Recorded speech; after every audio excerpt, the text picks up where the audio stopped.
What's up, guys? Mason the Brock Henderson here, and this is The Mandalorian Season 2, Episode 7, Chapter 15, The Believer. So this was a good one. Nice little setup for the finale, which, of course, is feeling like it's going to be pretty exciting. It feels like it's kind of turning into a showdown between Moff Gideon and Din. But with that being said, I'm still not sure if he's going to completely go away, because if he does, I think I said this at the end of last season, there's kind of a feeling of he didn't show up until the very last episode last season, basically, and now he's sort of been in and out of this season, just a couple scenes here and there. So if he all of a sudden is he's becoming the main bad guy for this final episode, if he gets taken down this next episode, I do feel like that's going to be a little too soon. Like, we didn't really get to see a whole lot of him. We really only got 2 full episodes of him. So I feel like that would be kind of a mistake, but we'll see what they decide to do with it. But yeah, there's a lot in this episode that I think really it works and it makes sense narratively based on these characters. Turn into Mayfeld, who's a guy that they don't really trust, but he has the info they need, and he's the type of guy that he'll help them to help himself. So where he is, he doesn't want to be anymore. So it makes sense that he would be like, you know what, yeah, that's fine. I don't really like the Empire anymore. I'm done with that, and I don't want to be here. So sure, I'll help you guys out. And we do see there was that conversation between him and his former superior officer that really shows exactly who he is and why he did turn his back on the Empire. And it was a really good scene. And honestly, there were several good scenes of dialogue in this episode. The conversation that Din and Mayfeld had, basically, well, it was more of a one-sided dialogue because Mando wasn't saying a whole lot. But that conversation where essentially Mayfeld was saying, we're all the same deep down. What matters is where we're from, but everything else, that doesn't matter. We're all the same. When it comes down to it, we're all going to do what we need to do to survive. I don't know, there was just something really well done about that scene. I thought the writing for it was really good too. And it showed, again, Mayfeld, he's not just the one note asshole that he seemed to be in the first season. They really gave him a little bit more depth and kind of showed why he is a little bit more jaded and why he is a little bit of an asshole. And yeah, it was a really good episode, and it sets up really well for the finale. I'm excited. I'm looking forward to seeing how they're gonna do all of this. The final message that Mando leaves, which is essentially repeating what Moff Gideon said to him at the end of last season, I thought was I like how they handle that, because it's one of those things where as soon as you realize what he's saying, that he's basically repeating that back to him. It's one of those, I'm ready for him to take him down. I'm ready for him to take him. So yeah, I mean, all in all, it was a really good episode. A lot of moments, obviously, Din taking off his helmet in front of other people, in front of other humans for the first time, or living beings, because he has to for the sake of the mission. Yeah, it was really good. I will also say that so I will stop saying Boba Fett now, just because now that I'm hearing them call him Boba more, it's starting to sick in my head that it is Boba Fett, and I don't know. The troll prankster side of me wants to keep calling him Baba, but I don't know. Boba is just so stupid, guys. Like, Boba Fett, like, Boba T was a thing when he was first written as a character, right? Like, Boba T was around, pretty sure. So why?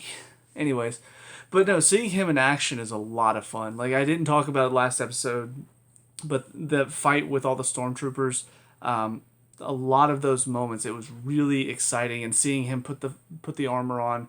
I didn't go into full detail, but there was a lot about that I really like how they're handling him, and it really shows that he is the badass that everybody thinks he is. Because so many people are like, oh, he's so cool, but really, when you watch the originals, he's hardly in it at all. But for some reason, people just really stuck to his character and really think he's awesome. So the fact that they're showing just how awesome he can be, really fun. And the little flight section that he had in this one, and the bomb that he dropped out that made no noise when it exploded. It's one of those things where it's not like it's anything super clever, or like, it's mainly just they're making it cool. They're making it exciting to watch. And sometimes that's all it takes for me. Sometimes I do enjoy those moments because I just enjoy feeling like, yes, give me more of that, please. Give me more of the badassery. But they do mix it in with, again, more of that good dialogue and the good writing that makes it more intriguing than just fun action stuff. So yeah, I looking forward to seeing how the season's going to come to an end, and also what they're going to do for next season. I'm not entirely sure, but yeah, I looking forward to it. So I'll see you guys at the finale in just a second. And finally, episode 8, chapter 16, The Rescue. Very good end to the second season. I think I'll go ahead and start with definitely the weakest part about it. And after looking up a couple articles, just because I was curious, yeah, Luke is one of the coolest, but also one of the worst parts of this. Because it's cool to see him. And honestly, once the X-Wing pulled in, it did click in my head. Because I did see some articles when this episode first aired about Luke showing up. But I'd forgotten about it until that moment. Then I'm like, oh, right, I forgot he shows up in the show too. But yeah, so obviously one of the things that is currently being discussed in the world of Hollywood, because the strike is still not completely done. Like, the writer's strike is done, but the actors, like the SAG and all of those people, yeah, they're still in the middle of negotiations. And here's a good example as to why they are on strike. Because instead of hiring a very good voice actor who can come in and sound just like old school Mark Hamill, and bringing in some artists, that can go in and actually construct a good-looking younger version of Mark Hamill, like they did with Michael Douglas and Ant-Man. Instead of doing that, they're like, let's just have programs do it. Yeah, we'll just put his voice into this program and synthesize some lines, and then we'll put his face, we'll put an actor there, we'll put his face into some programs, and then we'll just plaster it onto that guy's face. That'll work, right? If you're making a game, maybe.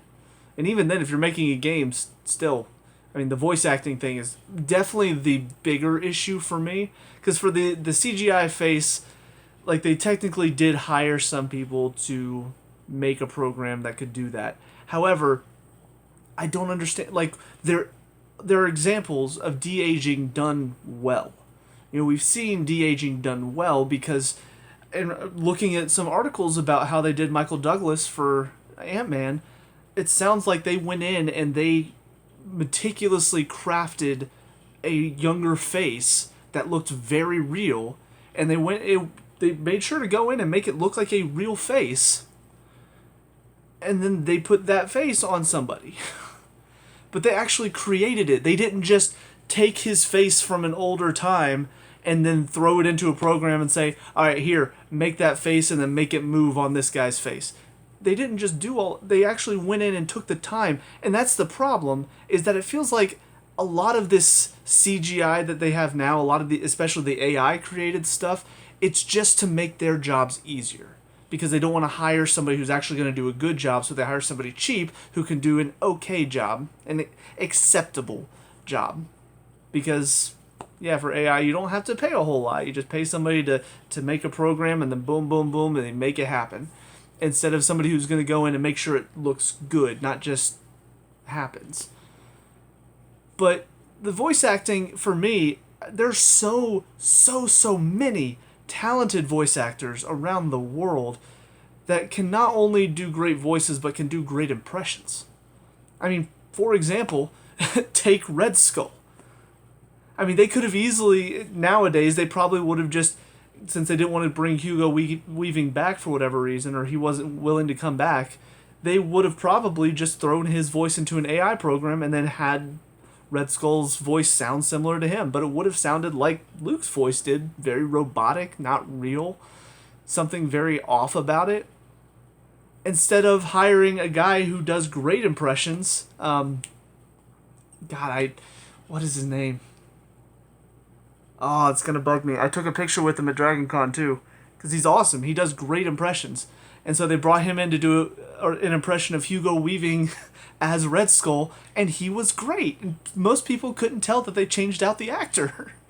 So I don't understand how that's okay in their minds.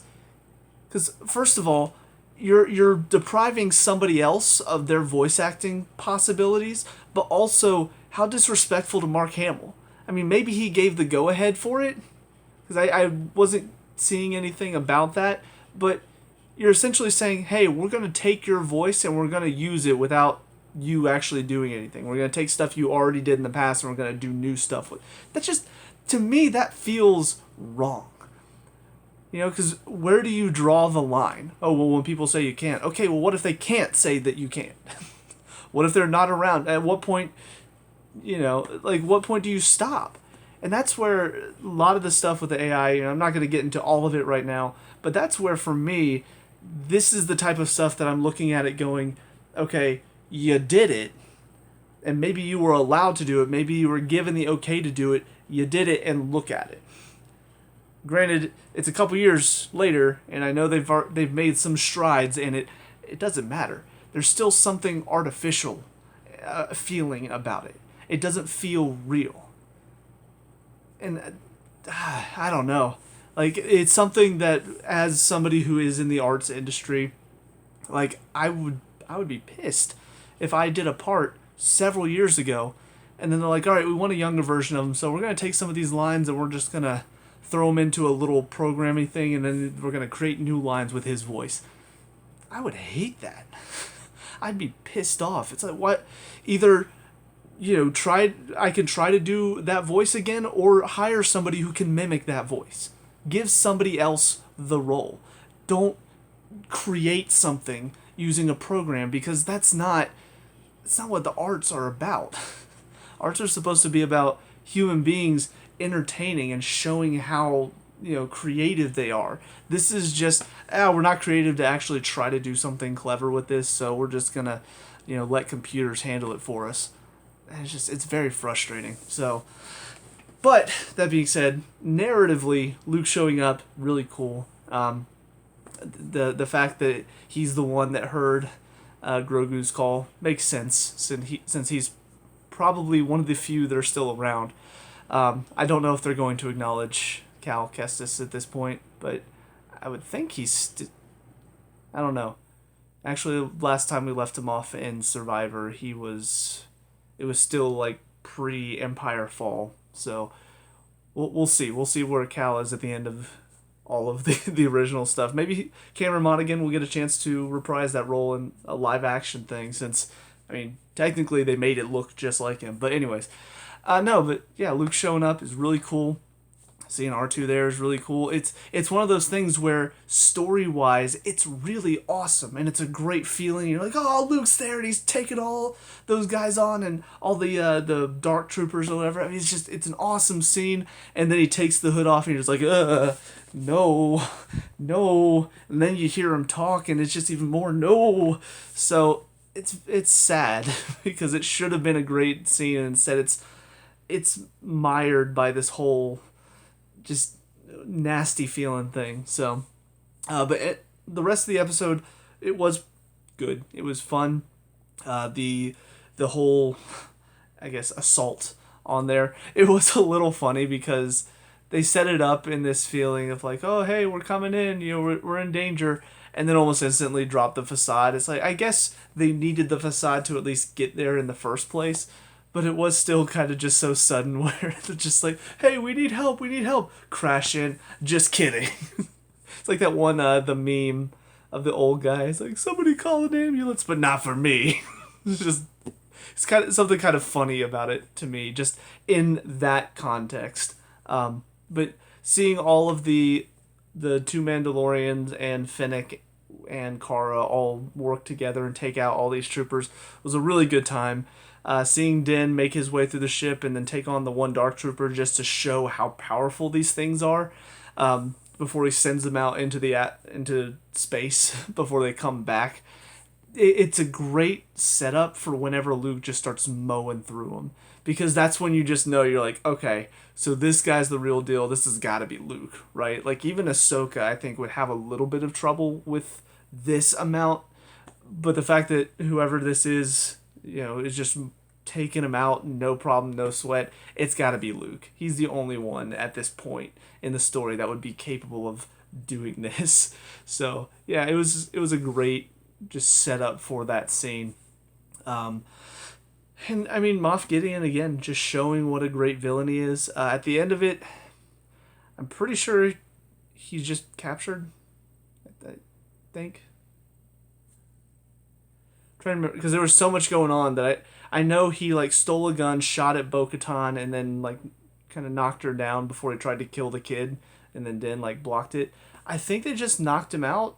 I don't think they shot him after that. No, I can't remember. We didn't see really what happened to him at the end of it, so I'm guessing he's just going to be taken in by the New Republic if he's still alive. And then, of course, Boba Fett and Fennec head back to, I think is Tatooine?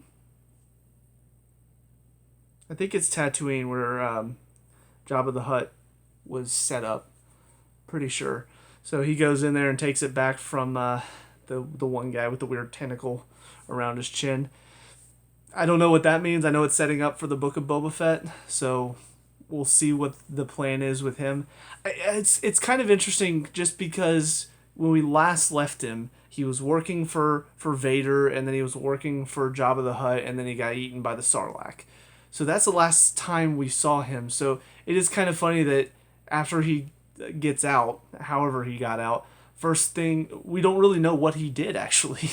Somehow he lost the armor. I'm assuming that happened after he got out of the Sarlacc. And I'm assuming that armor is how he survived in there. So, I don't know how he lost it in the first place to Cobb Vanth. But at some point, like, he turned to a guy who is not necessarily evil. He's just kind of, in it for himself, I guess.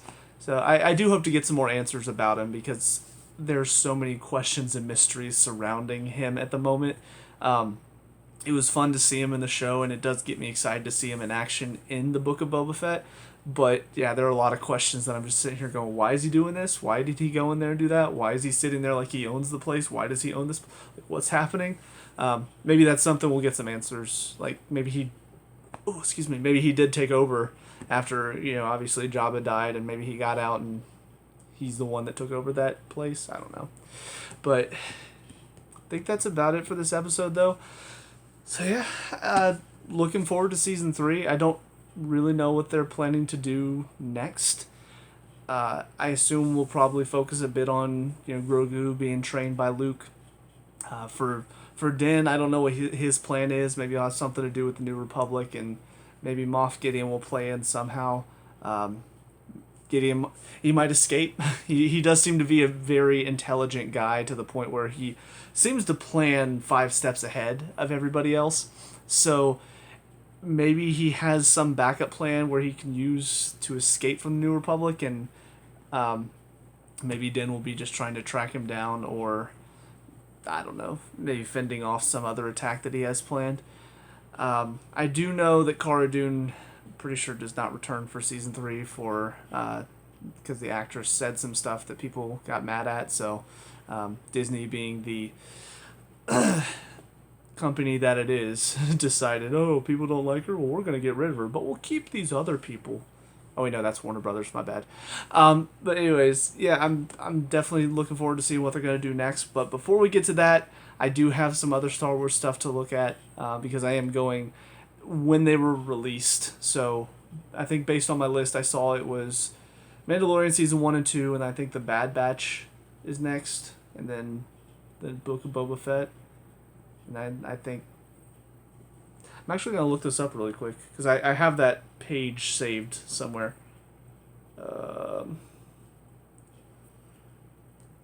Bear with me for a second. Okay. So yeah, it's Bad Batch, then Boba Fett, then Obi-Wan Kenobi, then Andor, then Bad Batch Season 2, and then Mandalorian. So we do have a little bit of time before we're back to the Mandalorian, and I am going to be taking a break. I'm going to do 2 seasons at a time for Star Wars stuff, and then take a break and do something else. So next up is a show that I've been very excited to watch that just came out recently. So look forward to that. But that's it for me. So let me know what you guys think down in the comment section below. What were your thoughts on these last 2 episodes, as well as Season 2 as a whole? Let me know. We can talk about and discuss all that good stuff. Leave a like and subscribe for future Mandalorian reviews, and I'll see you guys at the next one. Peace out.